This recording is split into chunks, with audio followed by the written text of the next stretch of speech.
Patient ઘણી વખત આવે ત્યારે એક ડર સાથે આવતો હોય આર્થરાઇટિસના પેશન્ટ કે સાહેબ 10 વર્ષથી દવા લઈએ છીએ પણ દુખાવો એવો ને એવો છે, હવે તો પગ ચલાતું પણ નથી અને પથારીમાં રહેવું પડે છે, સમય જતાં પથારીવશ થઈ જશું ને એનો અમને બહુ ડર લાગ્યા કરે છે. તો પહેલાના સમયમાં આની કોઈ દવા નહોતી. રાઈટ નાઉ આની બાયોલોજીકલ ને ઘણી બધી હોમિયોપેથિક દવાઓ પણ છે.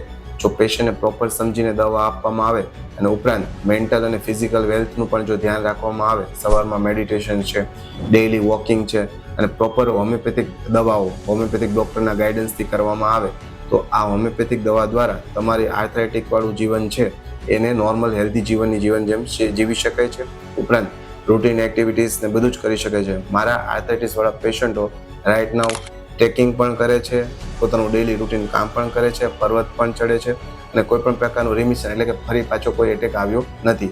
જો તમે પણ આ પ્રકારની તકલીફથી પરેશાન છો અને મનમાં ડર લઈને બેઠા છો કે આર્થરાઇટિસના કારણે હવે વ્હીલચેર પર જીવન વિતાવવું પડશે તો જરૂરથી મારો સંપર્ક કરો અને કમેન્ટમાં યસ લખો, હું તમને જરૂરથી ગાઈડ કરીશ.